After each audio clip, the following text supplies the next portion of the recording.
Hola, hola, muchas gracias Anita por la presentación tan cariñosa. Voy a presentar a los panelistas en este tremendo panel en que vamos a presentar la segunda edición del libro ¿Por qué Parques Nacionales? Así que un segundo para presentar. Primero a la Angélica Ortúzar, diseñadora industrial. Tiene su marca llamada Salvaje, donde crea distintos objetos de diseño inspirados en la flora, fauna y funga de Chile. Le encanta dibujar y por eso ilustró el libro ¿Por qué Parques Nacionales? Así que bienvenida, Angélica. Eugenio Rengifo también nos acompaña hoy. Es cientista político y máster en políticas públicas. Es el director ejecutivo del Fondo Naturaleza Chile y durante su trayectoria ha sido agente ambiental en varias causas. Fue director de desarrollo de Tompkins Conservation, director ejecutivo de las reservas elementales y también de Amigos de los Parques, desde donde trabajó para fortalecer la protección de los parques nacionales de la Patagonia. Es Eisenhower Fellow y miembro del Steering Committee del Lincoln Center for Large Landscape Conservation. Me salió bien eso.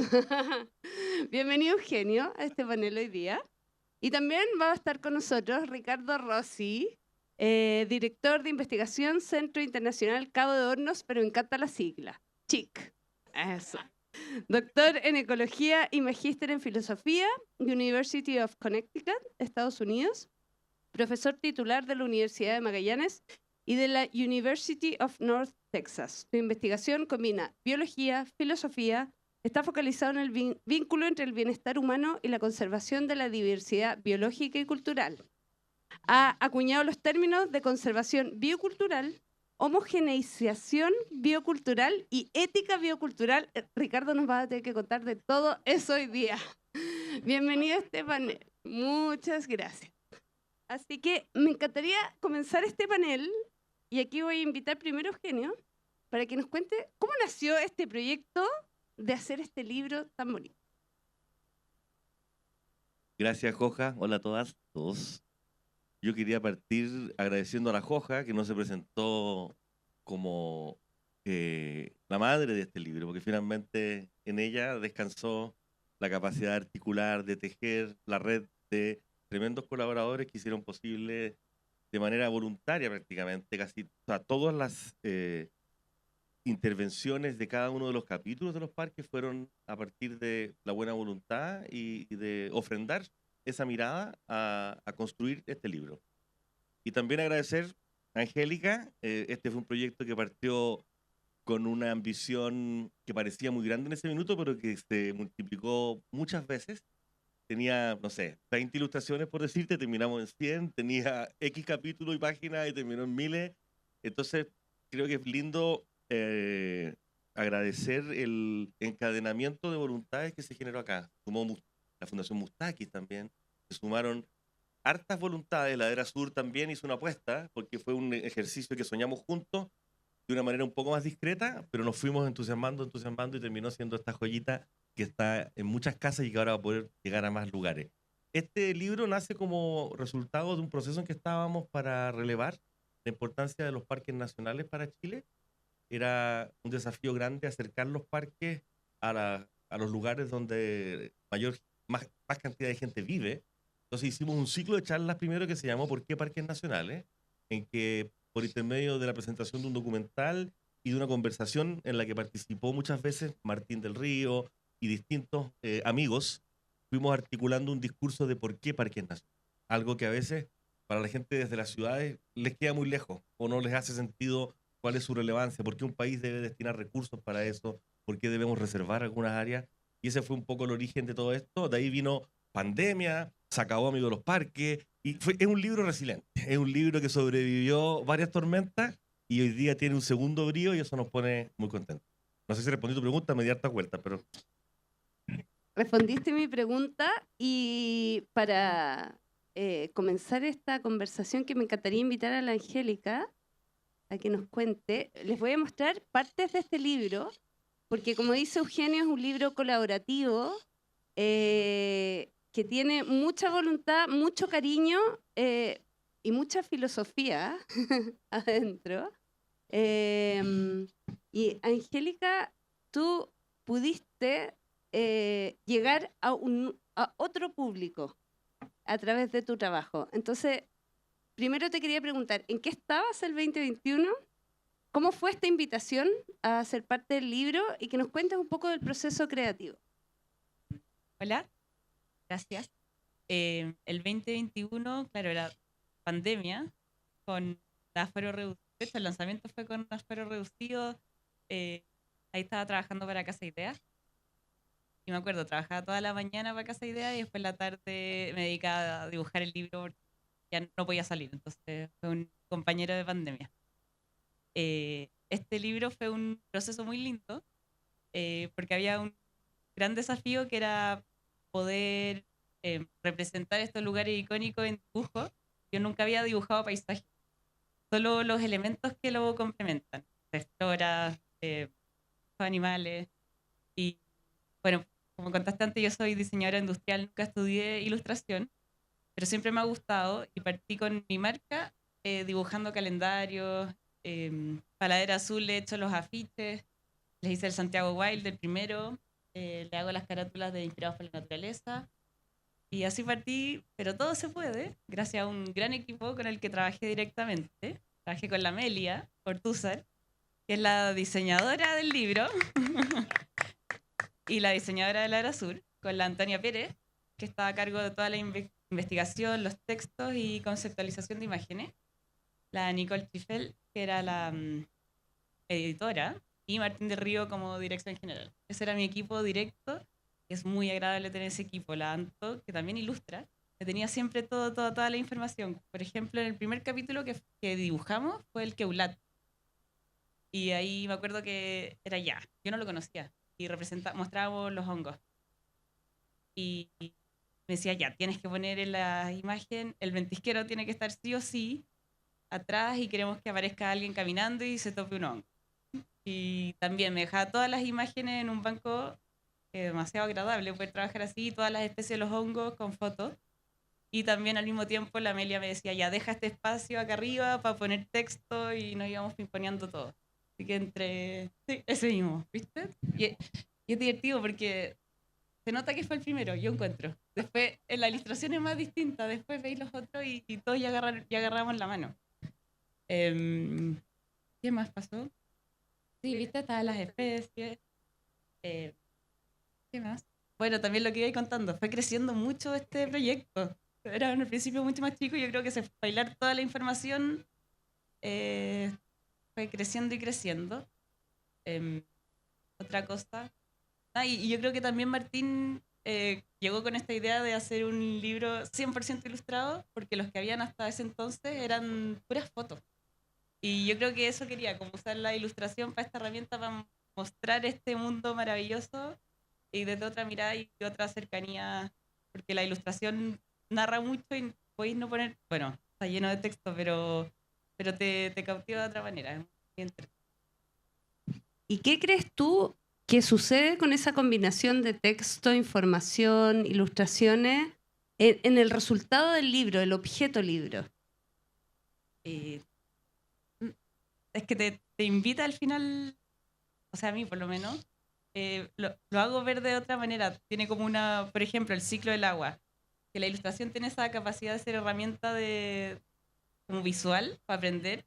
Está todo dibujado, está tiene una identidad propia. Súper, gracias Angélica. Eugenio, yo te quería preguntar, ¿por qué parques nacionales? Abordemos la pregunta central de este libro. ¿No? Sí, ahí está. Primero, ya que nombraste a Martín y lo estoy viendo ahí a lo lejos, es un ausente presente que ha tejido la red en la que estamos parados hoy día. Así que un aplauso para Martín del Río, padre de este precioso proyecto. Pucha, ¿por qué parques nacionales? Hay 100.000 maneras de responder esa pregunta. La primera quizá es como en negativo, en el sentido de que igual al final del día, no es para deprimirnos, pero que existan parques nacionales es como una derrota de no haber podido cuidar de manera natural y armónica nuestra coexistencia con la naturaleza, porque hemos tenido que llegar a seccionar grandes espacios de territorio para poder asegurar la vida en el planeta.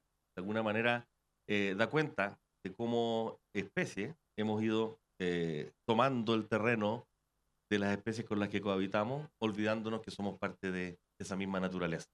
Yo creo que ¿por qué parques nacionales? Fundamentalmente es un ejercicio de alguna manera de una bandera en la memoria de que somos parte de algo más grande, que nos permita sumergirnos, embebernos en una torrente de vida mucho más fuerte. O sea, cuando uno está en 500.000 hectáreas de alerces milenarios, evidentemente ocurren cosas.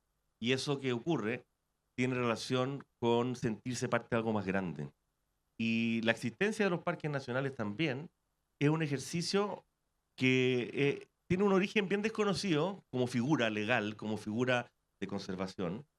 Nace en el marco de la Guerra Civil norteamericana. Abraham Lincoln decide conservar bajo un estatuto que después se transformó en parques nacionales, el Parque Nacional Yosemite, que es un emblema de los parques, como un punto de encuentro entre los norteamericanos para la paz y para crear esta nueva nación que se soñaba después de la guerra vendría. Entonces también tiene una significación de encuentro, de un espacio democrático al que todos podemos acceder, de un espacio que es de todos, ni siquiera se limita a las fronteras nacionales. Hay muchas experiencias y se está trabajando en algunas acá mismo para tener parques binacionales, porque la naturaleza está mucho antes que las fronteras y los constructos humanos, y es entonces un ejercicio que nos antecede y de alguna manera un reconocimiento de humildad de que somos parte de algo más grande y que tenemos que conservarlo. Es un espacio eminentemente democrático que entrega salud, que entrega garantía de vida y que permite, vuelvo a decir, recordar que somos parte de algo más grande de manera muy contundente. Cuando uno está parado frente a la cascada de Yosemite con el arco iris que se forma, cuando uno está caminando por los bosques de alerces de Chile o por los ventisqueros del sur o por, en fin, parques marinos también, es muy contundente la sensación de ser parte de algo mucho más potente y eso hace borrar un poco esta falsa idea, este falso dilema de desarrollo, conservación, ser humano, naturaleza. Se empiezan a borrar y a desdibujar esos límites que son los que nos tienen en la situación en la que estamos. Gracias. Ricardo, vamos a esa pregunta tan difícil que tengo. ¿Por qué parques nacionales y qué es la ética biocultural? Bueno, buenos días. Rico amanecer aquí a las 11, ¿no es cierto? Estamos despertando y despertar con la Joja y Eugenio, que a distancia en la pandemia nos coordinamos para hacer la coda, pero la coda obertura de por qué parques, ¿no? Y conocer a Angélica, que no nos habíamos visto en persona cara a cara con lo salvaje. Y mira, en la introducción de esta coda me gustaría leer los dos párrafos introductorios porque regalan una visión ecosistémica que transmuta en biocultural con el concepto de la salud humana y la salud de la biosfera. Dice, las áreas protegidas no pueden ni deben ser concebidas en aislamiento. Pueden ser los parques como islas. Nuestras cordilleras, bosques, ríos, humedales y mares son parte de un mismo cuerpo de vida, la biosfera. En la esfera de la Tierra, tal como los pulmones, las arterias, los riñones, los ojos y el corazón son partes del cuerpo humano. Consecuentemente, no podemos cuidar los mares sin cuidar las cordilleras, tal como no podemos cuidar el corazón sin cuidar los pulmones y el conjunto de los órganos. Esta visión ecosistémica es fundamental para recuperar el sentido de la salud, tanto humana como del planeta, y relevar el papel crítico que cumplen las áreas silvestres protegidas, interrelacionando, por ejemplo, el aire puro que brota desde las montañas, los bosques y los mares, con el aire que inspiramos y exhalamos desde nuestros pulmones. Esta visión ecosistémica fundamenta por qué las áreas protegidas no pueden ser concebidas como áreas aisladas de la sociedad humana. Un primer concepto, ¿no es cierto?, que para mí es algo de lo más hermoso que nos regala el siglo XXI. El siglo XXI nos regala una visión de holobionte. Nosotros somos como ecosistemas con patitas caminando, en que tenemos bacterias, tenemos virus, tenemos arqueas, somos un conjunto de ecosistemas con nuestra microbiota y a su vez interconectados con los árboles que en este momento están recibiendo nuestro anhídrido carbónico, en este momento nos regalan oxígeno directa e indirectamente, y esa interconexión, esa reconexión es un primer regalo de las áreas protegidas y los parques nacionales. Creo que ahí el problema, el dilema que plantea Eugenio, de esta desconexión, los parques nos reconectan con un cuidado especial. Lo voy a dejar hasta ahí para no alargar tanto, o leo el segundo párrafo. Bueno, vamos a explicar entonces. Centrarse solo en las áreas protegidas para contener la creciente extinción de las especies y degradación de los hábitats sería análogo a enfocarse solo en los hospitales para curar las enfermedades epidémicas. Esto lo escribimos durante la pandemia del COVID. O sea, ahí viene el sinsentido de solamente centrarse en los hospitales y no centrarse en el cuidado de los bosques, que al ser degradados van liberando organismos que estaban piola y nosotros los desarmonizamos, usando tu palabra, y en la desarmonía nos vienen a contagiar. O sea, el sentido de reciprocidad y contextualidad. En el caso de las epidemias, no se requiere únicamente más hospitales donde tratar las manifestaciones de la enfermedad que padecen los pacientes, sino que es esencial tratar además las causas biológicas y culturales de la epidemia que se gestan fuera de los hospitales. Estas causas, la prevención y el tratamiento, acciones de cambio de contextos biofísicos y culturales, es donde surge la epidemia. Entonces, para la conservación de la biodiversidad y la salud humana, las áreas protegidas son necesarias pero no suficientes.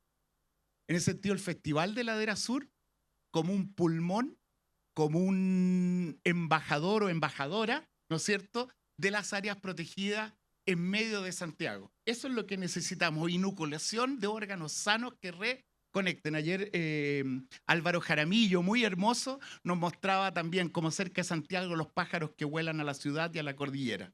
En ese sentido, celebrar este festival como un festival de reconexión, de contextualización, y aquí seguimos. En ambos casos es imprescindible trabajar a escalas local, nacional, global para abordar causas biológicas y culturales de la salud y los hábitats. Por ejemplo, debemos proteger nuestros cuerpos del maltrato o la contaminación del aire o del agua para fomentar su salud. Análogamente, debemos proteger los hábitats de su degradación para favorecer el bienestar humano y del conjunto de los seres vivos. Aquí vamos. En suma, debemos apelar a una ética biocultural que restablezca los valores y prácticas de cuidado de los hábitats compartidos para fomentar la salud de las diversas comunidades humanas y otras que humanas. Esta visión ética fundamenta por qué áreas protegidas no deben ser concebidas como áreas aisladas de la sociedad humana. Y la ética biocultural es una ética que asume la necesidad del valor central de la diversidad biológica y cultural y sus interrelaciones. ¿Por qué? Porque la ética moderna se ha universalizado, tanto que se ha universalizado con sesgos patriarcales, como que el hombre es la naturaleza, luego el humano es la naturaleza, pero hay muchas formas de relación, amorosas, armónicas, y esas tienen que rebrotar, reemerger de una que está media alterada, como la pandemia del COVID, y los parques nacionales nos ayudan a agrietar este antropoceno para que florezcan espacios tan hermosos como este que ponen el valor de la vida por sobre el valor del capital. Es esa alteración en la escala de valores la que nos lleva a una cultura de la muerte que se revierte no desde la opresión, no desde el combate por la muerte, no en un conflicto bélico, sino en un conflicto amoroso de invitación que seguimos pujando desde los parques nacionales y desde este festival. Sentido, gracias Ricardo. En ese sentido, este libro es una invitación a eso, ¿cierto? A conversar de eso. ¿Cómo recibiste tú también esa invitación para ser parte de este libro y para poder hablar y cómo se fomenta más allá esa ética? Yo la recibí con gran emoción porque era como cerrar, abrir, y tanto como todos los que hemos participado aquí con personas que siempre inspiran. Ahí veo a Javiera Espinosa por ahí en un cojincito, y hay una invitación aquí, y hay una redefinición del ecoturismo, y esa invitación del ecoturismo, yo cuando al principio el turismo, esto de viajar, salir, en vez de viajarse en la morada interior, era un trauma, hasta que conocí a Mitzi Acevedo, Y Mitzi me invitó a mirar el turismo con Javiera, con un montón de miembros de la mandada. Y dice, el ecoturismo es una forma de viajar y visitar ecosistemas frágiles que invitan a apreciar los hábitos de vida de cohabitantes humanos y otros que humanos. Pensemos las cazuelas, la quinoa en el norte, las llamas, las alpacas, los bofedales. De cohabitantes y en sus hábitats locales, brindando experiencias que son inolvidables, sorpresa y bienestar a quienes visitan y a quienes son visitados, despertando en ambos el anhelo de cuidado y protección. Y termino diciendo que eso en Occidente también es muy ancestral. La palabra ética viene de ethos. Y la primera vez que está escrito ethos en la civilización occidental es en la Ilíada y la Odisea, y es un hábitat protegido. Eso significa ethos. Por eso lo traducimos como madriguera. Volver a la madriguera. Ética como un hábitat cuidado. Y como el hábito de cuidar. Y en el cuidar nos cuidamos porque somos parte de la totalidad. Y eso ocurre en el ecoturismo sensu stricto, diría la Mitzi, en el sentido de que tenemos un cara a cara con un pájaro carpintero, pero también un cara a cara con alguien que nos regala un rico té de zarzaparrilla, de conocer la generosidad, la solidaridad, de volver a recuperar el sentido de comunidad, que a veces en el sentido individual de considerarnos clientes, individuos, consumidores, nos atomiza y recuperamos el sentido del darse estos exquisitos cariños que se dan en el oikosturismo, es decir, experimentar estos hábitos de vida con cohabitantes amorosos, humanos, y otros que humanos en hábitats que son muy diversos y singulares a lo largo del país. Súper, muchas gracias, Ricardo. Eugenio, así como invitamos a Ricardo a ser parte de este libro, ¿a quién más invitamos? Cuéntanos a quién más invitamos, quiénes aparecen en este libro y cómo fue ese proceso de invitar a otros a ser parte de esta comunidad y esta invitación. Algunos eran los sospechosos de siempre y otros fueron un poco pensamiento soñado que se concretó. ¿Ah? Te diría que de las cosas más lindas fue una vuelta como a la raíz en la convocatoria a don Gastón Sublé, que fue telefónicamente, varias llamadas, nos conocíamos, habíamos estado compartiendo algunas cosas, yo lo admiro tantísimo, todos lo admiramos, pero él nos hizo volver como a la técnica del conversar, hablar a gritos porque no escuchaba mucho, tiene 98 años, pero está más joven que todos nosotros de mente. Y lo más lindo, no sé si podemos volver a esas hojas, por ejemplo, nos mandó una carta por escrito a máquina llena de rayones y de flechas y de conversaciones que editorialmente decidimos con Amelia que era tal el valor que no valía la pena perder esa huella y mantener la transcripción. Así que lo que hicimos fue digitalizarla y dejarla ahí como testimonio de un oficio que se va perdiendo, ¿no? Hoy día, a puro audio, WhatsApp, a puros emojis, aquí hay un ejercicio de pensamiento elaborado que va y vuelve, que construye, que teje, y que en su caso también fue preciosa la manera en que se acercó al tema de los parques, porque lo hizo a través de justamente ya en una mirada ancestral no grecorromana, sino que precolombina, en la que se acercó desde el pueblo mapuche y su mirada de las grandes catedrales, de los grandes, en el fondo, tesoros que tenemos en el país, y cómo y por qué el pueblo mapuche, no explicando por qué no tenía grandes construcciones, sino que sus grandes veneraciones de lo material estaban en la naturaleza. Es un ejercicio muy lindo. Me quedé pegado ahí porque para mí ha sido un ejercicio muy lindo de acercamiento a una persona que, como decía, personalmente admiro mucho y con quien después he tenido oportunidad y ocasión de estar en distintas iniciativas. Muy generoso, porque finalmente dedicar en esta frontera de la vida en que está tiempo, energía para ponerse a pensar y a enfocar, para ofrendar tu capítulo, fue una belleza. Después, otro pensamiento soñado fue contactar a la gran Sylvia Earle, a la señora de los océanos, y la Silvia, su humildad y generosidad maravillosa, accedió, intercedió por nosotros, nuestro buen amigo Max Bello. Así es que el capítulo quedó maravilloso sobre la importancia de los mares. Como decías tú, Ricardo, sin azul no hay verde, sin verde no hay azul. O sea, el océano permite la vida en la tierra permite también la vida en el océano. Y esa simbiosis preciosa también se nos olvida a veces. El océano es como algo que pareciera que hoy, con Elon Musk y todas esas locuras, tenemos más cerca el espacio que el océano, que es el que nos da más de la mitad del oxígeno en el planeta. Tuvimos también la oportunidad de sumar a padre e hijo, ¿cierto? Estuvo la Javiera y... ¿La Javiera? Perdón, Javier y la Gabriela Simonetti de Magallanes, la Yuli Furchi, Juan Pablo Rego, que hizo un capítulo precioso sobre el agua, con una analogía justamente con el cuerpo y las venas, y con unas ilustraciones lindas de unas horas medias japonesas que hizo la Angélica, y me haría una polera con esto. ¿No? Y Martin Gardner del Jardín Botánico Escocés también, que de Josefina G. construyó un capítulo, es una de las personas que más sabe de nuestro valerse y está allá. Bueno, justo estuvo aquí ayer, de hecho, pero está muy conectado y venera y admira esto. Rodrigo Jordán, que era presidente del extinto Amigos de los Parques en su minuto, don Ricardo Rossi, por supuesto, y cada uno de estos nombres, me detuve más en don Gastón Zulé, pero fue una danza, una conversación, un ir y venir, cuál es el enfoque, cómo tejer y urdir todas estas miradas también, porque no podía ser un Frankenstein de distintos acercamientos duros con ninguna coherencia. Creo que se logró esa coherencia. Y en eso tú, María José, fuiste clave también para ir dando justamente esos puntos de conexión. Yo soy un tipo más espontáneo, tú eres una afortunada que tiene la espontaneidad, pero el método también. Así que aprovecho de agradecerte. Para mí también fue un lujo participar de este libro. Fue un sueño que teníamos hartos referentes, pero la construcción es única.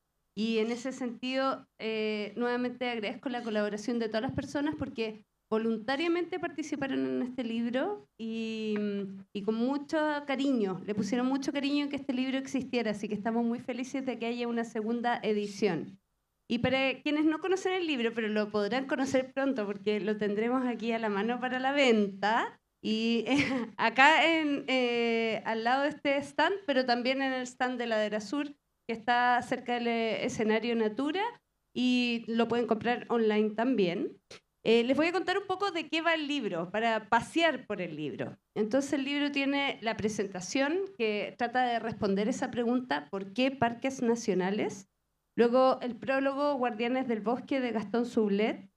Gabriela Simonetti y Javier Simonetti, padre e hija, como decía Eugenio, que fue muy lindo ese trabajo también, hablaron de patrimonio natural, parques y bienestar. Ellos tienen harta experiencia también en Magallanes y mucho trabajo en Magallanes. Áreas protegidas y patrimonio natural en Chile, entonces ahí hay información, infografías, mucho dato. Conservación y protección de los ecosistemas, de Patricio Pliskov. Y luego empieza un recorrido por distintos parques a lo largo de Chile y cada uno de ellos asociado a un tema. Entonces está ecosistemas terrestres con el Parque Nacional Torres del Paine, y hay un texto de Christine Tompkins sobre refugios de vida. Aguas ubicuas, que es este texto maravilloso de Juan Pablo Orrego, asociado a la Laguna San Rafael, Parque Nacional Laguna San Rafael. Sobre funga nos habla Juliana Furchi, que la amamos también, y está asociado al Parque Nacional Queulat. Flora, Martin Gardner y Josefina Hepp, sobre Parque Nacional Alercendino. Fauna, con el Rafa Dibiase, que nos invita siempre a mirar el lado salvaje, con el Parque Nacional Patagonia. Los insectos, Parque Nacional Pumalín Douglas Tompkins, con un texto de Alfredo Ugarte, y comunidades con Rodrigo Jordán y el Parque Nacional Cerro Castillo. Y luego distintos textos que vienen de la filosofía y que nos invitan a la ética.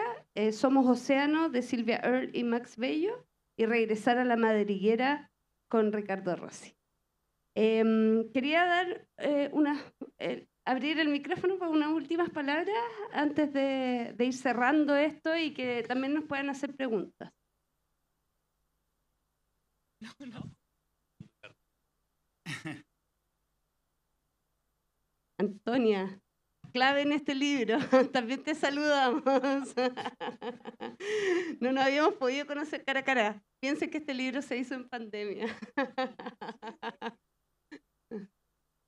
No, agradecer y hacer 3 invitaciones. Que las 3 yo creo que son factibles de tomar si es que les resuena. La primera invitación es a leer el libro. No sé si también está disponible online o solamente impreso. No, hay que comprarlo online. Ya. Pero como sea, vale la pena porque hay un cuidado muy hermoso en el entretejido de lo que se describe y lo que se orienta éticamente. Es decir, y eso está en el diseño. Y son capítulos cortos, preciosamente ilustrados. Ustedes vieron al maestro Gastón Sublet y con incluso mensajes amplificados. En este caso es notable, pero hasta donde sabemos, el agua no se fuga hacia el exterior de la atmósfera, y sigan ustedes con Juan Pablo Rego después cuando lo lean en el libro. Entonces la primera invitación, vale la pena leer el libro, de verdad. No porque yo esté en este panel, es un lindo tejido de algo que en el siglo XX no se hacía, que es combinar hechos con valores, entretejer ecología y ética, y en proporciones bien balanceadas a través del arte, el disfrute y lo práctico. Lo segundo es volver a tener una experiencia que fue muy, muy enriquecedora, que es el curso Guardianes del Futuro, el cuidado de los parques nacionales. Ese curso pone en movimiento este libro. Es una praxis, el libro es como una partitura, por decir así, y el curso fue hacer todos los ensayos generales que hacen que cuando uno vuelve a recorrer los parques, cuando uno vuelve a tener esta experiencia de encuentros de hábitos, cohabitantes y hábitats, se transmuta, se transforma. Y además, el concepto de guardianes es uno de los conceptos fundamentales del constitucionalismo latinoamericano ambiental, porque en el concepto que está en la Constitución colombiana de derechos bioculturales de los ríos, estos se implementan a través de guardianes que hablan por el río, cuidan el río, protegen el río.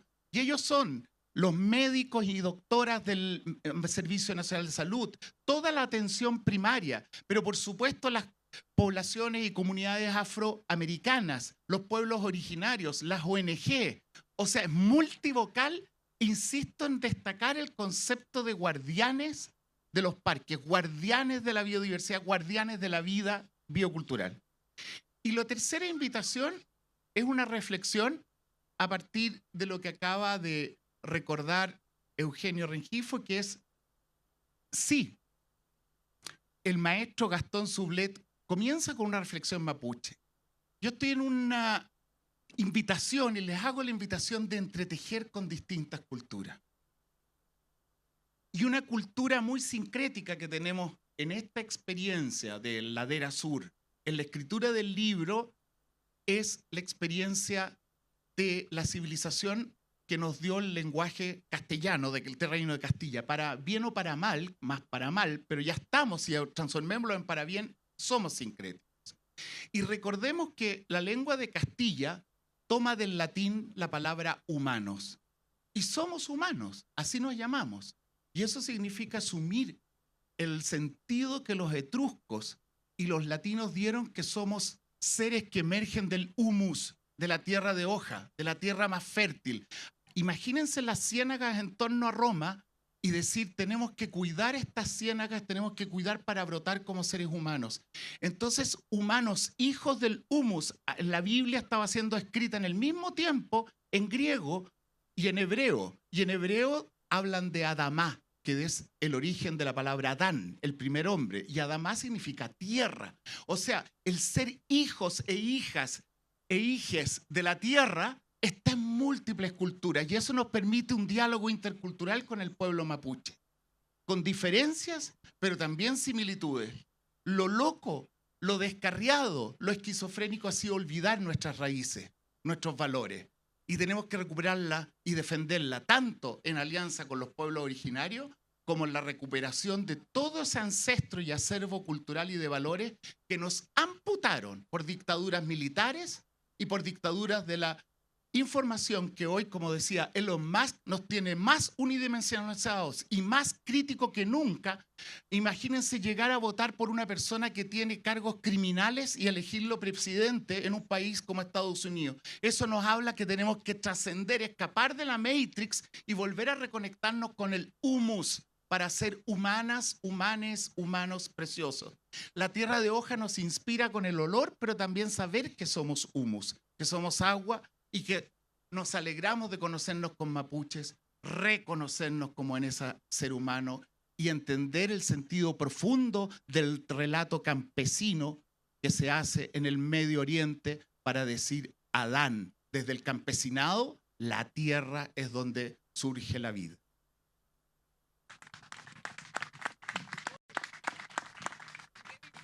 Nada más que decir. Difícil, Eugenio.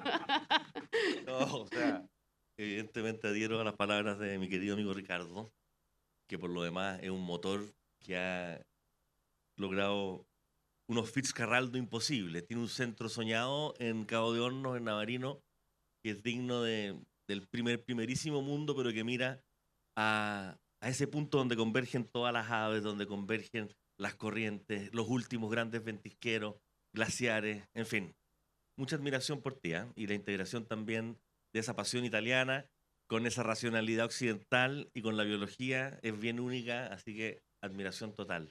Yo solo quería terminar reflexionando, más que nada agradeciendo y compartiendo, así como hizo 3 llamados bien concretos, Ricardo, que modestamente, pero siento que este tipo de cosas, estas iniciativas, que partió muy modesta, muy pequeña, iba a ser una cosa casi un folletín de 20 páginas, y terminó en un libro bien contundente y precioso, que efectivamente es para compartir en familia, es para leer en voz alta, es para ir iterando entre ciencia, hechos, pensamiento, reflexión y vida. Es una forma de resistir a todo esto que estaba diciendo Ricardo, a través de la belleza, a través de la colaboración, a través de una propuesta y no en oposición. Entonces, cada uno de los que está acá, veo varios conocidos,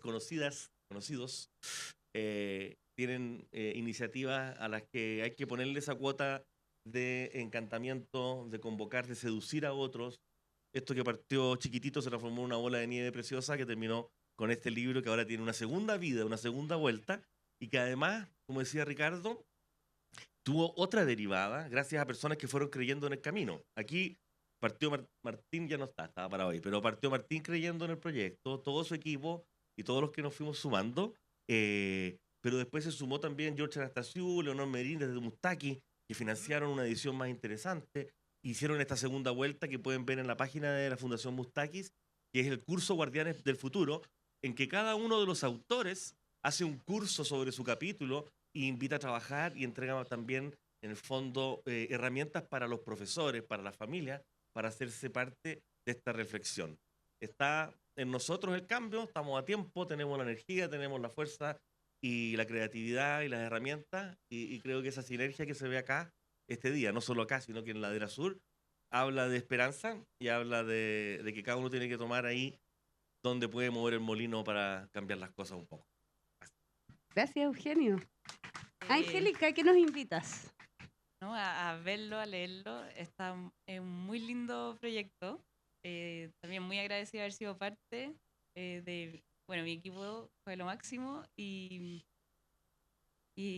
claro, es muy cercano, es muy entrete y podéis leerlo por partes. Está bueno.